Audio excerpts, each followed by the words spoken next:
I thought I was past all the body shaming until announced I'm going to become a bride, and then it sort of like it really hit me in my face. Today, we are switching up the format of our podcast for a very special and important conversation that has taken center stage, not just in India, but the world over. Inclusivity in fashion.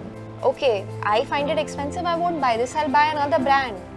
But I will not come and tell you, ये तो मैं चांदनी चौक से बना सकती हूँ. They've literally told me, ये हाथ काम का है, ये तो मैं चांदनी चौक से बना. And I cannot think of anyone better to have this conversation with than the trailblazing Sakshi Sindwani. It is the worst thing that you could ever do. As a designer, really, are you going to be so arrogant about your label or your space in the industry that you're going to make somebody feel so worthless about their body? A Forbes 30 under 30 content creator, Sakshi has managed to gain a loyal following of close to 600,000 followers. She has walked the runways of some of the biggest names in the fashion industry in India. I want to make sure, and I will bloody hell make sure. I will fight till the last breath. My nieces and nephews will grow into a world where they see inclusivity in everything. In this episode, Sakshi and I unravel the many layers of inclusivity in fashion, and we explore if real change is actually possible. Why designers or brands are not instinctively able to do better. How I want Do they want to do better? Feels like everybody is talking about inclusivity. Who's accepting it? So welcome Sakshi on this couch on #preach. I cannot think of anybody more fitting than you when it comes to #preach because you've done exactly that. Each time I see your content or talking to the camera or just sharing your feelings, I honestly go like, you go girl, which is what #preach is. In an emoji format, it's this. It's this. Yeah. So I actually would love to have this conversation center about a topic that for me has been really defining. But before I get into that, what I think we have in common is that you are somebody who made your career or built your career in the pandemic. The world literally shut down and the doors opened and you were Sakshi. Yeah.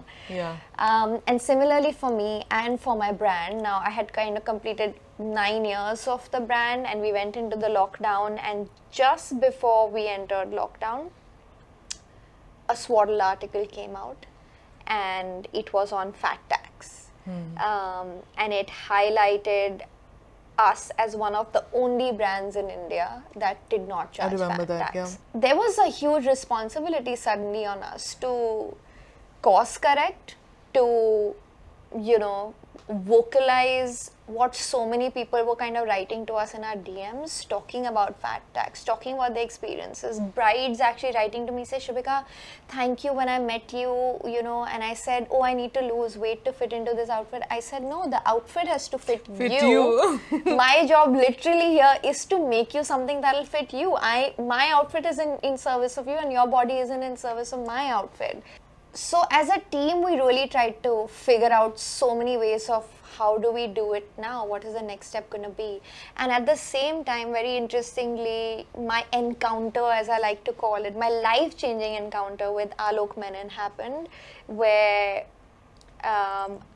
all their work on degendered fashion, on inclusive fashion, it just fell into my lap because I dressed them and we had like this beautiful energy exchange across continents. And I love Alok so much. I mean, that so much of who we are today is because of that one episode that I shared with them. So then the 2 years were actually spent thinking about what next. Where do I take the brand from here? Who are we going to be as stakeholders in this Indian fashion scene where so far, and I would say even to this date today, it's survival of the fittest. It is not an industry that is at all united in, okay, this is an issue, let's get together, let's talk about it, what are you doing about it, this is what I'm thinking. It isn't so. It still is very much isolated, insular, fragmented, which is very unfortunate. Which is why then I find myself leaning on people like you who doing two things. One is educating us constantly as brands, and secondly, empowering beautiful girls, and not just girls, just people out there to Yeah. embrace fashion. Yeah. So I want to begin this episode by just going a little bit into your journey on how did you decide to become a content creator in the peak of lockdown? So when lockdown happened, I just had the tools for it. I said I have this incredible wardrobe of, even if it is half Sarojini Nagar clothes and half, like just high street fashion, I'll just make something out of it, and let me show people. And people were craving authenticity in lockdown. People just wanted to see comfort, because everything else around the world is going to shit. You might as well see something which is comforting to the eyes. And that's when I started just posting every single day, because it was also a coping mechanism. That was a difficult time. We were all in a 100%. weird headspace because we didn't know what was happening. Work was completely zero. And I think I've just been trained in that way, that whenever you have the time, put it into good use. Like, don't waste your time. And I think this is such a hustle mentality that my father has built in me. He's just an incredible businessman. I think I've had some solid role models in my family, whether it's my mom, my sister, my fiance, like everybody is just really, really strong in the family. So I just knew that I had to build something and not waste my time sitting and watching Netflix. So even though that's great, but is that how I want to spend the next, however, at that point of time, we didn't know if it were going to be 6 months or 1 year or whatever, 4 years, we didn't know at that time. And I started doing that, and I did it every single day. I was the persistence and the discipline of waking up every single day and shooting one video, and that's how I know. And that was my going to work. Yeah. I think I was extremely privileged in that sense, and very fortunate that my father built a studio for me in our house. Okay. So it was just like I'm going to office, but I was going one floor down and then coming back. I wasn't trying to fit into anything at all. Like, I wasn't trying to create this wave of change. I was just like, listen, I'm me. I am me. That's it. This is my page. I take control. I take hold of it. I don't want to be somebody else. I don't want to be the next somebody else. I want to be just me. And I love fashion. I've been told my whole life to not love fashion, like when I was growing up. Yeah. Magazines were telling me this is like 10 ways to lose weight. Magazines were telling me 10 ways to look prettier, thinner, fairer, all of those things. And more feminine. This is how you become more sexy and feminine. All of those things. And I'm like, but I'm this extrovert, but I still loved fashion. I just knew that there was so much more to it, because now people say this, fashion is about expressing yourself. Yeah. Fashion is about you. You are fashion. Yeah. But nobody in media was saying that. Nobody was. It's always evolving. It's ever so changing all the time. So today you might be in fashion, tomorrow you really might not be. Yeah. Also understanding from a point of view that what Papa Don't Preach is doing today might not be so well or relevant or well received 5 years later, and then you might have to change. Yeah. Or you might have to evolve, and that's okay. And Sakshi Sindwani might not be, there could be another Sakshi Sindwani. What you actually said, that my wardrobe was actually probably 90% Sarojini Nagar, but I made it fashion, which is to say that you used your styling skills. Creativity. And I think style is something, or creativity is something that is more eternal than fashion. Yeah. And I think a lot of your work is just focused on telling people, this is my body, that may look great on you, cool. Yeah. This is how I do it. Yeah. So I think style is what is your superpower, I think, when it comes to fashion. Yeah. And the fact that I'm unafraid in every room, really. When it comes to taking fashion, I would go to the biggest designers and have the conversation about, but don't put me in this kind of clothing, or put me in this kind of clothing. Yeah. Don't be afraid to put me in a certain silhouette. Because listen, it's about time, and if you don't change it, you're not setting, or you're not utilizing me enough. Yeah. And please utilize me as much as you want. Utilize me, because tomorrow young girls or women are going to see this, and they're going to think that they can be in fashion because they see my body type or somebody like me in fashion. Yeah, representation basically.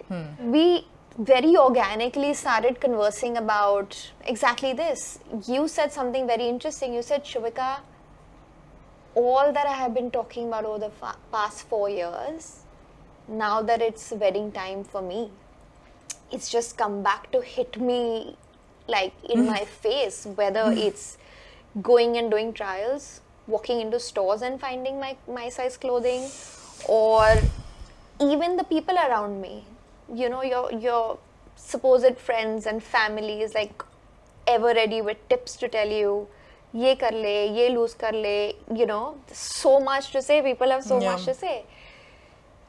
And which is when we started a discussion on me telling you, Sakshi, I have lived with this struggle very, very clearly since the past 4 odd years, where I want to make the change happen, but I keep falling short. And you were like, okay, that's interesting. Why is that? You know? And then I started telling you on the other side of why designers or brands are not instinctively able to do better. So, how I want Do they want to do better? We'll get to that. That is a very good question. So, say I want to do better. Yeah. My team definitely wants to do better.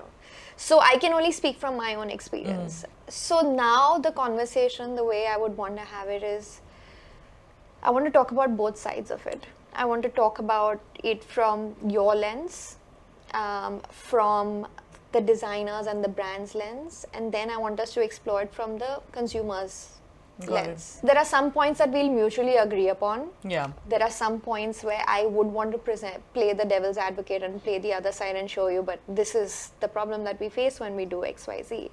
And it's only if we present both sides that people will be able to pick their bits and hopefully something may happen. So if you're okay with that, I'd want the conversation to flow like that. I mean, honestly, it was, I thought I was past all the body shaming until unless announced I'm going to become a bride. And then it's sort of like, you're right, it really hit me in my face. And all the unsolicited advice that was like sort of creeping in and people just wanted to say it to me all those years, you know, like aunties were holding it back. Ye chance mil gaya ki ab bolna hai. And it was really like I thankfully had tools to you know, deal with it better. You said you needed counseling even in school, and I completely get that. My parents didn't know about it, by the way. Yeah, so that's what I wonder. How much do you think families and parents can actually help a child? Because tremendously. Yeah. Tremendously. I think parents now are a lot more aware, thankfully, because the world is a lot more aware now about therapy and mental health. Because when you feel alone and when you feel devastated and you have body image issues, you really look in yourself in the mirror, and if you look like this, you see yourself like this. Yeah. And these body image issues are very, very real because it messes up everything in your life. You can't talk to anybody. It really slurs like your speech. Everything. You second guess yourself. You constantly think about food. Takes over your entire life. You constantly think about if you have to go outside, just getting dressed or getting ready is the biggest hassle. And those are not the kind of hassles you would want to keep in your life. When a bride goes into a store, you know, it's her big day. Just finding the right outfit is challenging enough. Forget not finding it in your size and not being able to put it on you. And the worst part is, and which is what like 2 brides wrote to me, they said, when I was actually paying for my outfit, and these are expensive outfits, right? Yeah. Like 5 lakh, 6 lakh. The paying desk, they said, we'll have to charge 10% extra, which is what fat tax is. So I just wanted to explain what the term is. Some people charge 10% or 20% if you want to make it in a larger size than what is a standard size, which is usually a size S to an M, which is a chest 34 to 36, which has also increased now. Earlier an S was like a 32 to 34. So here's this girl, she's probably convinced her parents to pay like a really hefty amount of really hard earned money. For like an outfit. For an outfit. For her special day. For her special and day. she's excited because she's found the one. So all that she actually should do is pay and probably share pictures with her friends or her fiance or somebody and say, look, I found the one. Yeah. But what happens is when she goes to the desk to just actually pay for an outfit that she's bought, she is told that she has to pay 20% extra because she's fat. Yeah. And then imagine that being written on a typed out invoice. Yeah. Yeah. The 20% extra. Yeah. So you have it in writing, here you go. Yeah. You're yeah. fat and we know it, and now your mom knows it and now your dad knows it Oh my because they God. had to pay extra for their daughter Yeah. being a certain size. Yeah. And when this person wrote this to me, it was just absolutely heartbreaking. And how the Swaddle article came out was one of the clients actually wrote to Diet Sabya saying, I was in store and Shubhika was taking my order and I said, okay, so how much would it be for my size? And I said, nothing. Such a small basic thing can be such a monumental experience for a the person because person. they've had such bad experiences outside. So Correct. I want to ask you how your wedding experience has been being a famous person, being a person who very clearly people know has a platform to voice it out, to talk about it, but still she's still having to experience what probably anybody else would, this with or without a platform. I think the biggest part of it all was when I went for my trousseau shopping, I really didn't go as Style Me Up with Sakshi. I went in as a regular customer to these stores to actually have that experience. Yeah. And to my surprise, I couldn't really try out anything which wasn't a kaftan or a boxy silhouette that I could Yeah. easily fit into, or a free size per se. That was really disheartening because, as a creator, I wear all kinds of silhouettes. Like, I'm not restrictive in that way, and that comes with a lot Yeah, of I've seen that. privilege where brands customize outfits for us. But if I go into the store and if I went like a regular person, I really would not even be able to imagine myself in those silhouettes, Yeah. which was a terrible experience in that capacity. I have heard about the fat tax experience from a lot of people. I've never experienced it myself, but it is the worst thing that you could ever do as a designer. Really, like, is this what you want to do to the world, to that individual person, or where is fashion going? Or do you think you have, are you going to be so arrogant about your label or your space in the industry that you're going to make somebody feel so worthless about their bodies? Yeah. And it really comes from that space. Yeah. Which I know it's so cruel to say, but No, like, it gave me goosebumps right now when you said worthless, because that was exactly my feeling. Yeah. That nobody has a right to make another person feel like worthless. that. When I go into the store and I find nothing to try in my Yeah. size, that's what's problematic. Yeah. Like, you don't want to keep, an equal proportion or equal percentage, that's fine. Give me 2 pieces in Yeah. the store of 100 pieces. I think that's very fair. To make any bridal outfit in India, because actually bridal couture is the bread and butter for any brand that wants to sustain with a big appetite for ambition, So each time, each season, each campaign, you actually want to look for fresh faces, right? Because that is what catches people's attention, that is what catches people's eyes, and each time you want to present yourself as somebody new, because as you know, you have to stay relevant and you have to stay like cool and fresh. When the agencies just have 2 girls and like 10 other brands have just recently this season used them, you don't have options to choose from talent wise. Shubhika, that's also an agency's fault. That's what Can I'm I- saying. That's what Yeah. I'm saying. It is an agency's fault that you are not actually investing enough time in. You want to pick a ready person, right? You want to say, okay, great, I'll rep Sakshi because I know that she'll bring in X business and this and that.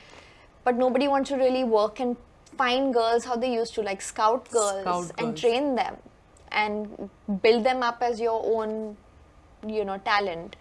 So that is on the agencies. I'm sure they have a side of it.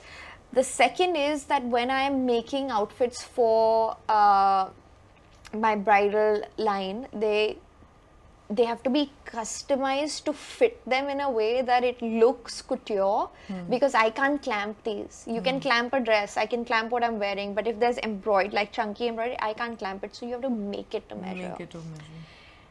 And I always tell my girls, if in a collection I have said, I love this outfit, it'll never sell. It's just something else from the collection that'll sell. So if I have a 20-piece collection, out of that, 2 or 3 become bestsellers. The other 14 or 16 odd just hang in the store. And when you talk about garments in general, the shelf life is probably 2 years, 3 years, even if it's slow fashion. It ages. So next season, I probably have to liquidate it and sell it at peanuts. That impacts the brand value as well as like the price of the good that I actually spent on making, Correct, right? correct. I would still actually love to hang a size set from like S to an XL and XXL, like the whole size set. But then I would need the consumer also to bear the responsibility of what it takes for an independently run and funded brand to hang so many couture pieces in all sizes. You don't walk into a Burberry and say, can I get those checks in blue? क्योंकि उसने भी pink में पहन लिया है, उसने भी कर लिया है. So can you make it little purple? And not this shade of purple, that shade of purple. But they do that to us. You talk about a Burberry that's a luxury label. We are also making luxury products. Firstly, the respect for what it takes to make Indian couture level of luxury. I don't think a printed Burberry shirt can be equated, very honestly. The kind of work that goes in to just put one bead. That's why I put up stories on my Instagram saying 45 seconds to put one sequin. One sequin that'll probably occupy like this space on your lehenga. Imagine an entire lehenga with sequin on it. That's how much time we take. That's what's Indian luxury. And then you want to come in and say, ye nahi acha lag raha, you know? So I have to eventually discard the 16 pieces that I have made. The 4 that you're liking, okay, you're placing an order. Secondly, Indian body types are so unique. Today I'm sitting here, I am a size like probably XS and S here, and I'm an M to L down. It's just my proportion. It's very unique. That's why I don't shop online. Whereas if you go to a UK and US and stuff like that, they have standardized sizing. That's why online shopping there is So next easy. level. We are unique. Your body is going to be very unique. You and my sister will probably have the exact same height and build, but what flatters you? Yeah, our fits you is proportions. different. So you're going to want to customize it. You're going to want to take the neckline here or here or here or here. I don't know. I don't know what kind of a blouse in your size I can hang there for it to be a perfect fit for you to say, I'll take this. Even if it's a brand new collection and I tell them that this is actually a fresh piece, nobody will buy in India, nobody will buy the outfit off the rack. Yeah, yeah. Because अगर इतना पैसा spend कर रहे हैं, then you have to make me a new piece. New outfit. You have to make it in my color. Yeah. You have to change the fabric. Yeah. You have to give me this dupatta or that dupatta. Because they think it's easy. Because when it comes to India is so price conscious and value for money, correctly so, because we've come out of a really tough survival mode. We're just about understanding how to spend on luxury. At this point, at this juncture, I don't know who's wrong or right or what. But it is impacting all the innocent people in the middle, right? Yeah. So when I present that to you, what can then be your solution? Yeah, I was going to come to that. I think it's a mixture of a lot of things, and how I see it as a consumer or how I see it as a viewer. Maybe as a creator also at some point. But is that, one, is the audience ready to see inclusive bodies in campaigns?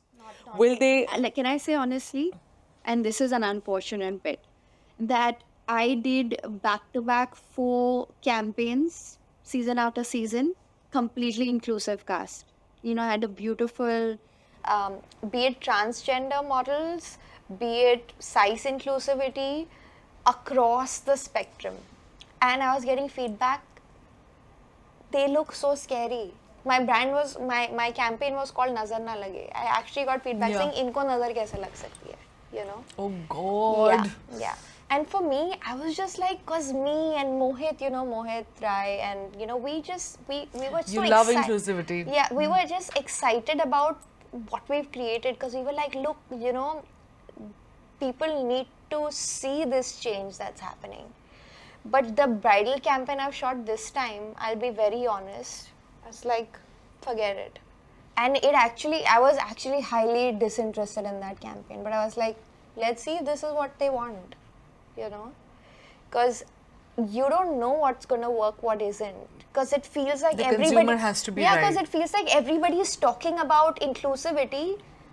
Who's accepting But it? models have to still model. Yeah. You can't be an inclusive model and just be not working on yourself. And the audience needs to just open up their minds a little more. I think if they open up their minds, the agencies are going to take more models. When the agencies are going to take more models, serious models, campaigns are going to have more Yeah. inclusivity. And then the more sample sizes that you have in our size, the more it'll be available in store. Yeah. So it's really like everything is sort of connected to each other. And I think the first thing though, Sakshi, has to start with respect for the work that we do, in the sense of what an embroidered outfit should actually cost. Understanding the value of that will correct everything. yeah, When you understand that, when you are ready to pay the designer, okay, I find it expensive, I won't buy this, I'll buy another brand. But I will not come and tell you, ये तो मैं चांदनी चौक से बना सकती हूँ. They've literally told me, ये हाथ काम का है, ये तो मैं चांदनी चौक से बना. that's really sad. Yeah, but I'm not trying to play the victim card here. I'm saying that if we can just all consciously become very proud of what Indian luxury is, and that respect and that standard sets in, right at the bottom of the food chain sit a karigar. Right at the bottom. Everybody will benefit. We will just, the whole population, when it kind of becomes more economically sound, it will do better. Yeah, yeah. And 100%. the impact of it will come on everybody. Nobody will then need to charge fat tax, because I'm not having to cut corners of... I'm not... If you bargain so much with a designer, they're going to cut corners. They're going to find a cheaper fabric and make it for you. You know? So the choice is there. I don't want to buy such an expensive outfit. I do that. I always tell people, I don't know if I can afford Papa Don't Preach for all occasions if I were to go and, you know, purchase it. I can't. I'm okay with that. I can't right now. I'll buy something else. But that does not mean I go get it copied. I go get a replica. Or I tell you that it's actually not really good work also. You know, you need to reduce it. Or that I get you bargain to a point where you are forced to cut corners. Or I bargain to a point where the next collection that you make is actually highly uninspiring in its quality, in its production level. As you correctly said, the content that you put out there has to be very aesthetically strong and sound. Yeah. Everything suffers. What is your relationship with the label body positivity influencer? When I started, I was really happy with any label. Honestly, if they were showing me, if I was getting an opportunity at that point of time, if I was getting a seat on the table, that was sufficient enough for me. I did not care about the labels. Call me a body positive, whoever. Then I realized I really am not so much body positive as much as body neutral. I don't have all my days where I'm absolutely loving my body, Right. because then that just means you're becoming sedentary in your life. And I never want to be like not working on myself. There might be days where I feel bad, and then I will take that as a motivational source, but I will never feel bad about my body. I'm always neutral. But do you think labels help? I don't care so much about labels anyway. I think labels are also a you thing and it's not a me thing. You are giving me a label, that does not mean I have to accept it for myself. Yeah. So you call me whatever you want to call me. I, for me, is just Shiku, Sakshi. The one label, that one nickname that my parents have given me, that's the only Yeah. thing that I resonate with. So I'm going to show you what we did as a team, right? These are the labels that you will find on our garments, where we write size doesn't matter, I love that.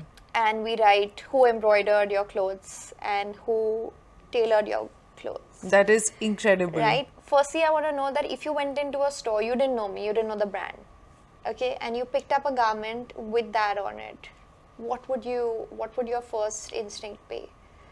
I think I would love it. I think I would just feel very empowered. And it's a good reminder that size doesn't matter. Size does not define you.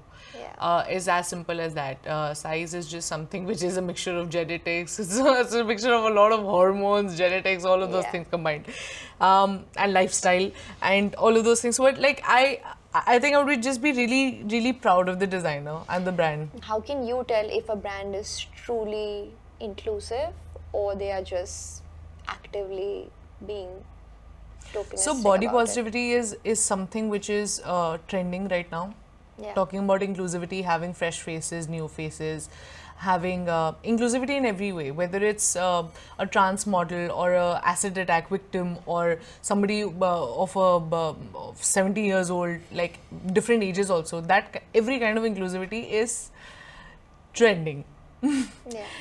I want to make sure that when it stops trending, do you go back to previous standards or do you maintain the new standards? Yeah. I want to make sure, and I will bloody hell make sure. Yeah. I will fight till the last breath, because I did not start working on campaigns where I was the first inclusive girl in many, many campaigns, to become the first but not the last. Yeah. Or whether it's me or somebody else. I just want to, like, please keep reminding yourself that what you're doing, showing inclusivity, is so much more than making your campaign look pretty or colorful. Yeah. It's reaching people's heart. It's building community. It all boils down to community. I agree. You have the same people coming and buying, or out of recommendation. The clientele that you have at the bottom core of it, the sales that you make is through families and friends of families and Exactly. So that community building is super important. Yeah. If you give a good experience to the chachi and the mami of the family of the bride, and making sure that they feel incredible and amazing in your clothes, no matter what their body type or their body size is, you won it. That's really well said. You know, and showing that representation. Okay, today it's tokenism because you might be taking that one person, but please don't give up on that one person also. Yeah. Okay, for me, it's not about, please, I think you have to keep striving to put more people and like show it as inclusive as you possibly can. And inclusivity does not always means just plus size model. It could be a mid size model. It could be different body types. It could Yeah. be different faces. It could be different genders. It could be all of those different things. But build on that. I think that's amazing. So basically what you're saying, even if it is tokenism, it's fine because it's happening. But don't stop it. Don't Build stop. from it. As long as you're doing it consistently, it will become a very natural and organic Yeah. way of being. People just think that a certain person or a certain type of a girl is feminine or is beautiful because they are used to seeing it for so many years. Just imagine, okay, 5 years later, all you had to see in campaigns were that extremely voluptuous girl always there. It'll just be in your mind. Yeah. The new generation will know of magazines, of campaigns, of brands, knowing that different body types were shown.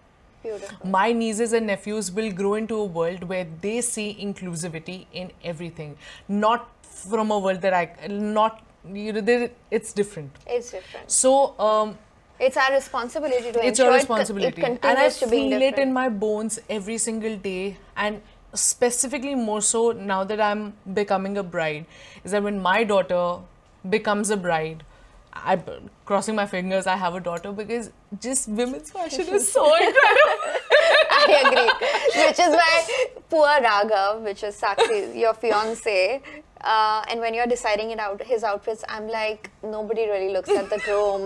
We'll figure him out when we decide your outfit. So I think, women's fashion is so interesting. It's so powerful. It's so And powerful. as you've showcased as a living testament that it is such a powerful tool if used right, with responsibility. And bodies are beautiful. And okay, if some backward person made these rules and people just sort of went along with it, it can easily be changed. Because people are not like, people are having babies, next generations are coming again.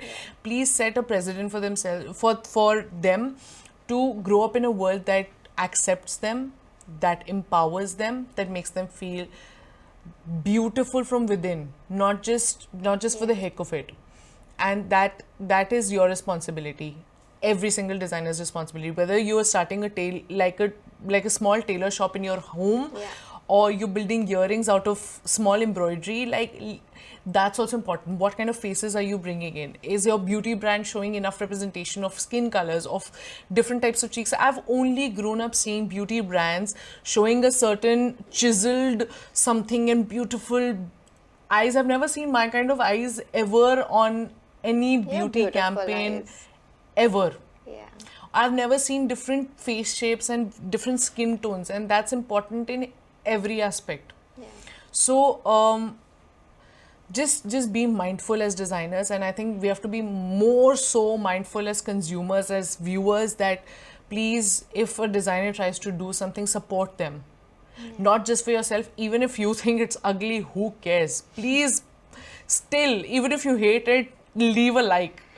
Yeah. You know, spread kindness in the world. Yeah, that's a very, very good way to sum it up. I think that helps like all the three things that we were trying to address. So what you're saying is change is possible. Pivoting from where you started is always possible. New generations are coming in, new blood is coming in. If we make the change, change will happen. Yeah. So I think that's a beautiful message to I love kind of that. end this with. Okay, Sakshi, so hashtag Preach is basically for all the young creative folks who want to figure out how to do it, you know. So it's a very important question I want to ask you, because in 2023 with AI coming in and so much of all of that happening, would you still recommend content creation as a full-time job to a newbie, or would you tell them, advise them differently? Like, should they have a side hustle, or it still has a long runway? I think social media is the king of the world right now. I mean, it's pretty much, I can never, social media has given so many opportunities and such big platforms to every single creative person out there. You can be a nobody and become a somebody, really. Like somebody like me in school, if you were to say I would become this fashionista and like a role model in fashion, would be winning Vogue forces in fashion here last night. Like, I mean, this just really comes out of my dreams. It's not even out of my dreams. We didn't know that this thing would exist. Yeah. You know, I couldn't even dream that far. But no, so I would say, like, definitely, like, content creation is something that is here to stay. If you have a vision, if you have a voice, if you want to show something, or you want to just be yourself and do something on social media, as long as you are being yourself and not copying others, or don't aspire to become somebody else, then you have a place to be, because there's an audience for everybody on social media, and I don't think they're going to get bored anytime soon. I think the platforms might keep changing, because that's what we've seen in the last few years, that some people become obsessed with one platform, then they move on to short form, then long form, but content as a whole, I think there's a space for everybody. Would I recommend people leaving their 9 to 5 jobs completely, and one day they will think, आज मैं videos बनाने शुरू करती हूँ और मैं आज ही वो छोड़ दी. Do you, if that's what like is your thing, but no, like ease into it. Do your research work like every other job. Please don't think that this is going to bring you success all of a sudden just because it has Travel, for one. holidays, gifts. Yeah. A lot of people like write to me every single day, how are you getting this and this other creator is not getting this opportunity? How do you get to work with such designers, and these other, you know, inclusive creators or inclusive models are not able to, I'm just like, but it's also like I work like constantly. So, what are your skills that you think actually set you apart, if you're just being very objective about it? I think basic skills, your discipline, your persistence, you have to be smart, you have to be mindful, and you have to be very passionate about your job. And you cannot fuss about the fact that like your job will take over your world. Yeah. Let it. You know, Let it. Yeah. So, do you see yourself retiring anytime? Not at all. I never want to retire. Never. Yeah, I love what I do. So, what is next for Sakshi? Global domination. But what's next? It's a big world. It's a big world to capture. I think the next thing for Sakshi is to empower more people, make them feel great about themselves, and in that process, just building this empire that I'm trying to build, and also be a great and ethical businesswoman while I'm doing it. So, career-wise, you think it is a solid career, like you can build an empire. Definitely. How long do you think it takes normally for people to? Because I tell people that in my line of work, it is easy 15 years. You don't see money for 15 years. We are the first generation of creators, so maybe 15 years later we'll be in a better position to tell you this. But everything to us is new. We don't know how much set time it'll take, because there are some creators who are blowing up overnight and becoming viral sensations, and then their careers are set. And some people go viral and then their careers fall down. Time will tell. Time will tell, and it's subjective to everybody. But I think if you have something new to show, and if the audience likes what you show and you have a voice, I think you set out to become a legend anyway. Yeah. So this is your future, but Sakshi, I want to ask you, what would you tell your 15-year-old self? I think what I would tell my 15-year-old self is to be patient and not to give up. I agree. I was on the verge of giving up many times. I had serious mental health issues back in the day. I was definitely fighting depression. I didn't even know that was depression back in the day. I was bullied severely, and I was just like, hold on, Sakshi, hold on to your heart, don't change it. Don't be afraid of your innocence. It's not the worst thing in the world. It's going to become the biggest, I think, biggest personality or character trait in your life, that your innocence is going to make people fall in love with you. Yeah. And the one thing that you are constantly in war with, which is your body, is going to become the center point of fashion. You know? Yeah. So just hold tight and be patient. How exciting for a 15-year-old Sakshi to hear that. I think that I really got goosebumps. Actually, my life is a dream. I cry about it every single day. I look at God and I'm like, what is this hand that you have over my head? I don't know what you've done to this life of mine. And it's not just that one person. I think it's a lot to do with me. It's a lot to do with my family. But it's a lot to do with people who held my hand. For example, there were so many stylists who were so, like, they were editors and, like, you know, important leaders in the industry who really held my hand, and they were like, we will guide you through this process. It was not just me alone. I would be really selfish and very entitled if I say I did it all alone. I think there were a lot of people involved in this process of it. But my 15-year-old self is like, okay, Sakshi, what is the next dream? She's going to be like this. Okay, what's the next dream? Okay. I can't wait to see you fulfill it. That is so sweet. Thank you for sharing that so honestly. Okay, thank you so much, Sakshi, for this conversation, because it gave me exactly what I wanted. I wanted it to be more discourse, like a discussion, because it's a very important topic. I wanted to hear your view, I wanted you to hear my view, and I wanted us to collectively come up with solutions, which I'm hoping that we've done. I'm confident that we've done that. So as long as more collective effort kind of aligns, hopefully there are more of you and more of me. And I hope that there's a change, at least in India. I don't know about the world. And practice before you preach. Yes. Okay, thank you. Thank you.